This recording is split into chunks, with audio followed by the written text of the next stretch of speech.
जहां सत्ता पक्ष और विपक्ष दोनों के सांसद पार्टी लाइन और राजनीति को अलग रखते हुए पाकिस्तान समर्थित आतंकवाद के खिलाफ दुनिया के सामने भारत के रुख को बनाए रखने के लिए एकजुट हैं। दरअसल सरकार इस महीने के अंत में पहलगांव आतंकी हमले और ऑपरेशन सिंदूर के बाद आतंकवाद के खिलाफ शून्य सहनशीलता के भारत के संदेश को लोगों तक पहुंचाने के लिए संयुक्त राष्ट्र सुरक्षा परिषद के सदस्यों सहित कई देशों में 7 सर्वदलीय प्रतिनिधि मंडल भेजेगी।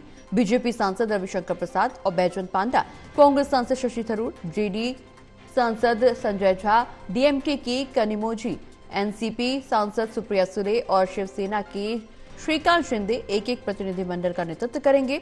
उनमें से ये 4 सत्तारूढ़ राष्ट्रीय जनतांत्रिक गठबंधन से हैं, जबकि 3 विपक्षी भारत ब्लॉक से हैं। आमंत्रण के बारे में बोलते हुए थरूर ने कहा कि जब राष्ट्र को मेरी सेवाओं की जरूरत होगी तो मुझे कमी नहीं दिखनी चाहिए। मुझे सरकार के इस दयालु निमंत्रण को स्वीकार करने में कोई हिचकिचाहट नहीं है। पूर्व केंद्रीय मंत्री रविशंकर प्रसाद ने कहा कि आतंकवाद के खिलाफ वैश्विक स्तर पर एकजुट भारत को पेश करना प्रधानमंत्री नरेंद्र मोदी की दूरगामी सोच है। आतंकवाद का खात्मा दुनिया के लिए महत्वपूर्ण है। महाराष्ट्र के उप मुख्यमंत्री एकनाथ शिंदे के बेटे और शिवसेना सांसद श्रीकांत शिंदे का कहना है कि वो और उनका प्रतिनिधिमंडल दुनिया को पाकिस्तान प्रायोजित आतंकवाद के खिलाफ भारत की लड़ाई के बारे में जानकारी देगा। वहीं संसदीय कार्य मंत्रालय की ओर से शनिवार को जारी बयान में यह कहा गया कि सर्वदलीय प्रतिनिधिमंडल सभी रूपों और अभिव्यक्तियों में आतंकवाद का मुकाबला करने के लिए भारत की राष्ट्रीय सहमति और दृढ़ दृष्टिकोण को पेश करेगा।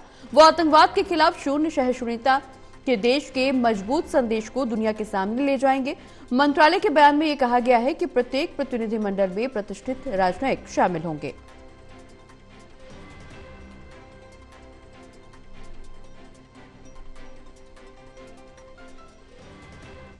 I mentioned it's a very great honor.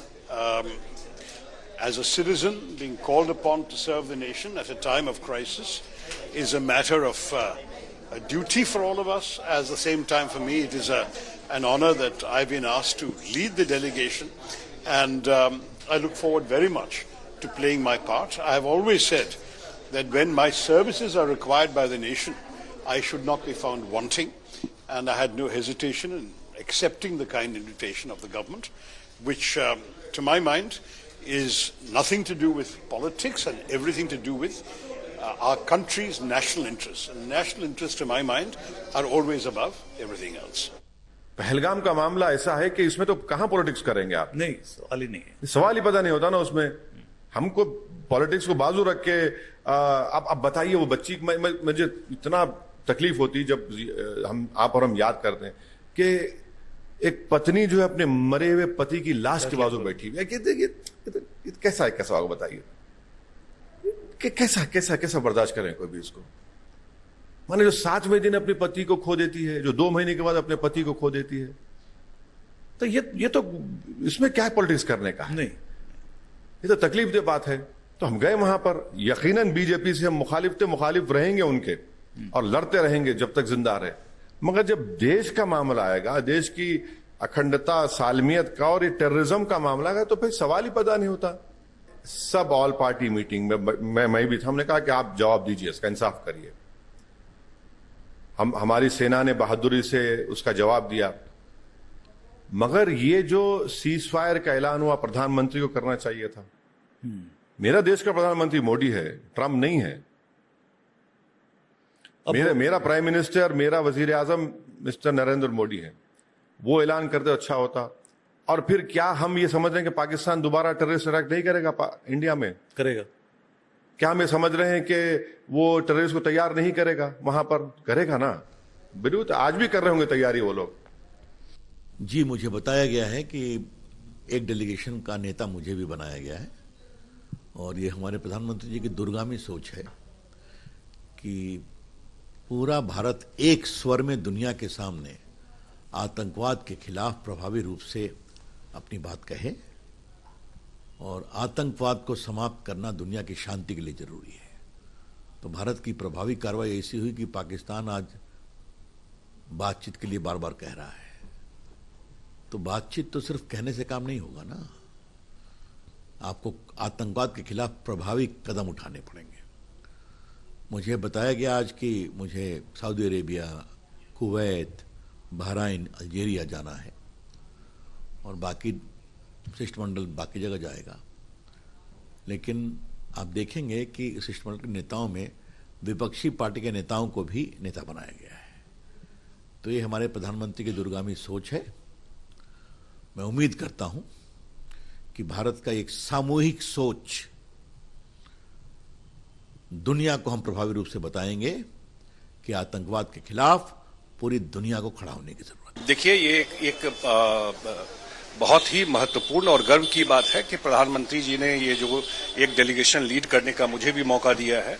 और सबसे बड़ी बात यह है कि दुनिया को बताना कि अब जो ये देश है, ये इंडिया, अगर उस पर आतंकवादी हमला होगा, ये चुप नहीं बैठेगा, ये घर में घुस के मारेगा। और ये बात प्रूव कर दिया है कि न्यू नॉर्मल जो शब्द दिया गया है कि अब ये देश बर्दाश्त नहीं करेगा। लंबे समय से देश ने सफर किया है इस चीज को। देश पे की बात आती है तो पूरा देश यूनाइटेड रहता है, पक्ष हो विपक्ष हो, सब लोग एक वॉइस में बात करते हैं।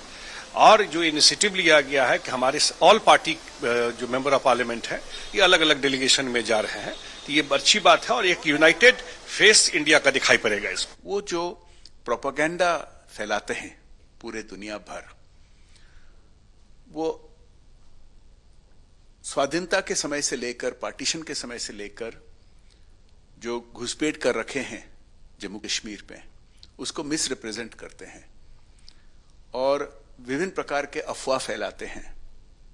इसका भी जवाब देना जरूरी है, क्योंकि पाकिस्तान अन्य देशों के भरोसा पर इस तरह के हरकत करता रहा है। तो भारत में यूनिटी है।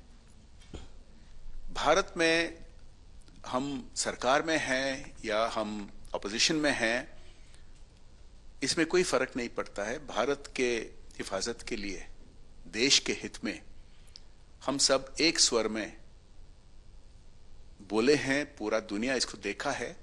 परंतु ये ऑल पार्टी डेलीगेशंस के जरिया जाके जो हम संपर्क करेंगे, ना केवल विभिन्न देशों के सरकारों से, उनके मीडिया के साथ भी, उनके एकेडमिक सर्कल्स में भी जो ओपिनियन बनाते हैं उनके साथ चर्चा करके, क्योंकि पाकिस्तान केवल भारत के लिए एक खतरा नहीं है।